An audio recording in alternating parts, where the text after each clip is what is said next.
Sabda Tuhan selalu mengandung dua hal, yaitu janji-janji Tuhan dan perintah-perintah Tuhan. Perintah-perintah Tuhan isinya adalah instruksi-instruksi yang harus dilakukan manusia kepada Tuhan dan di dalam Tuhan.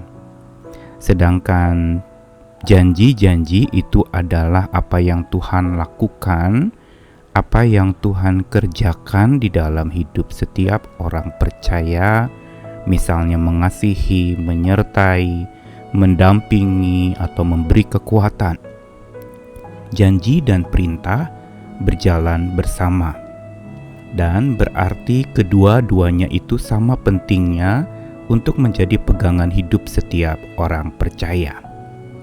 Pada saat Yesus bangkit, maka dia bukan saja mengajukan pertanyaan-pertanyaan kepada orang-orang yang dia hampiri, murid-murid dan pengikutnya yang dia kunjungi di tempat masing-masing.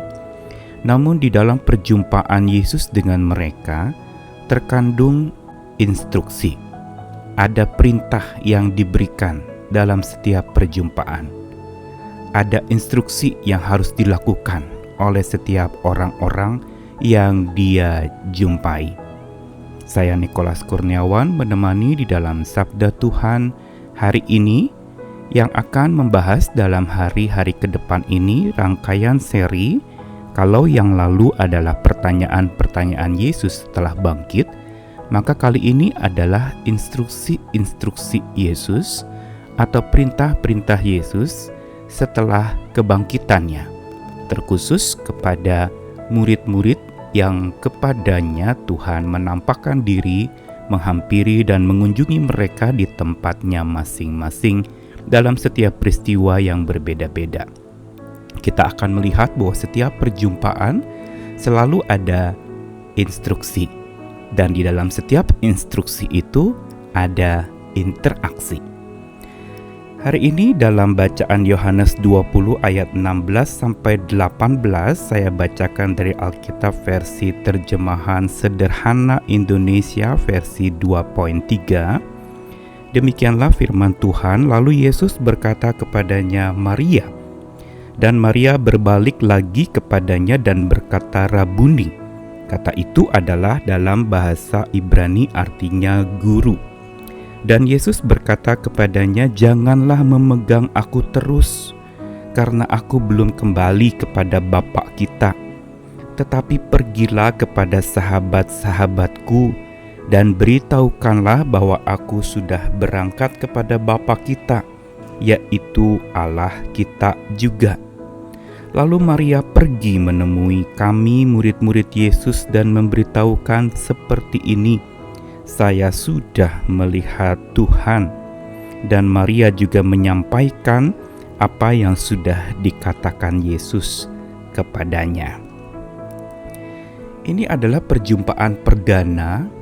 Sosok yang Yesus hampiri secara khusus dan personal adalah Maria Magdalena, seorang perempuan pengikut Yesus yang pernah mengalami mujizat bagaimana Tuhan melepaskan dia dari cengkeraman kuasa jahat.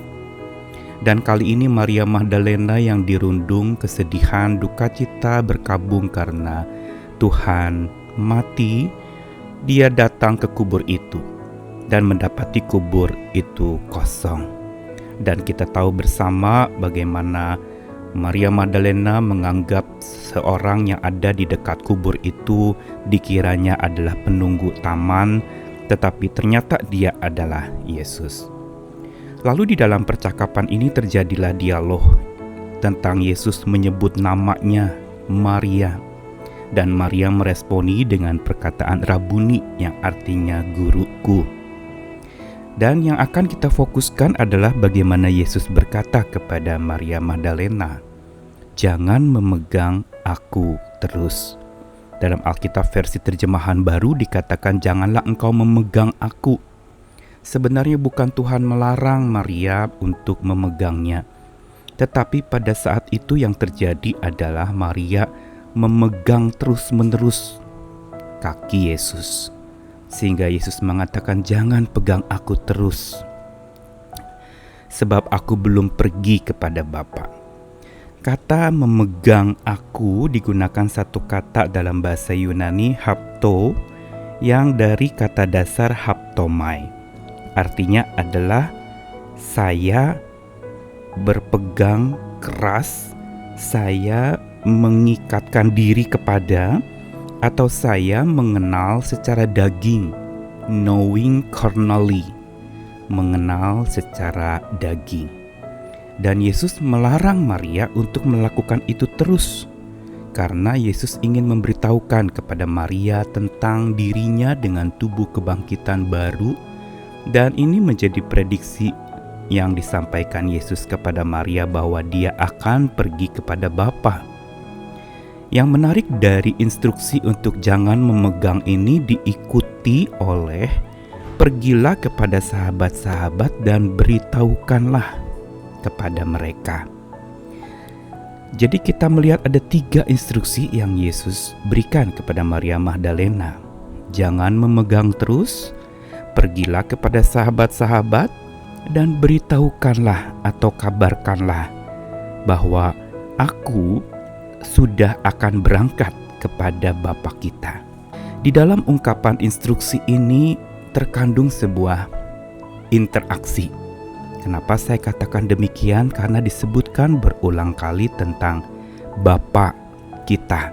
Di dalam versi Alkitab Terjemahan Baru dikatakan bahwa sekarang aku akan pergi kepada Bapakku dan Bapamu, kepada Allahku dan Allahmu.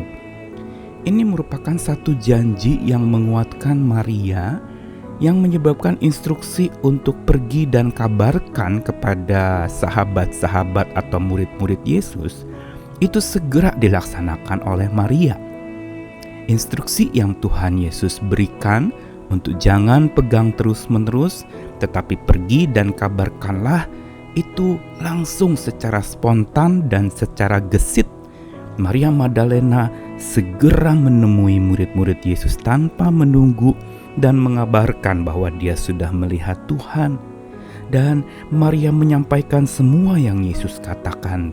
Pelajaran hari ini dari percakapan atau instruksi yang Yesus berikan kepada Maria Magdalena adalah bahwa setiap kali Tuhan memberikan instruksi kepada kita orang percaya atau umatnya, selalu itu ada di dalam kerangka atau bingkai interaksi. Berarti ketika Tuhan memberikan instruksi, itu baru dapat terlaksana dengan baik karena adanya interaksi yang dalam dengan Tuhan. Seringkali ada orang yang mengatakan perintah Tuhan sulit, gak bisa saya kerjakan, saya ini gak mampu. Jelas saja memang kita tidak bisa dan tidak mampu mengerjakannya karena kita melakukannya dengan kekuatan kita sendiri, dengan aksi kita sendiri tanpa interaksi dengan Tuhan yang memberikan instruksi itu. Makanya kita tidak dapat melaksanakannya karena memang kita berusaha dengan kekuatan sendiri.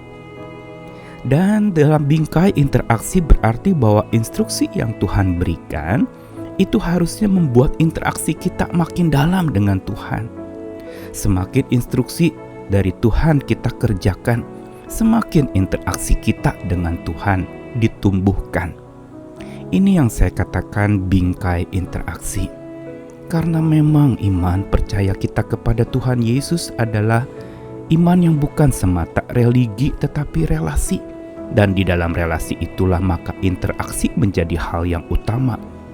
Ada hubungan yang dekat, itulah yang membuat kita kuat untuk melakukan apa yang Tuhan perintahkan walaupun terasa berat dan kita menganggap itu tidak mungkin kita kerjakan. Tapi bila kita punya interaksi yang dalam dengannya, maka instruksi itu baru dapat terlaksana dengan baik, dan instruksi itu membuat interaksi kita juga menjadi makin lebih baik lagi. Karena itu tetaplah menjaga dan membangun interaksi dengan Tuhan supaya semua instruksi yang Dia perintahkan, yang Dia katakan untuk kita laksanakan dapat terlaksana dengan baik sesuai dengan apa yang Ia inginkan. Selamat membangun interaksi, biar bingkai interaksi itu memberikan kepada kita kedamaian, kekuatan untuk melangkah. Amin.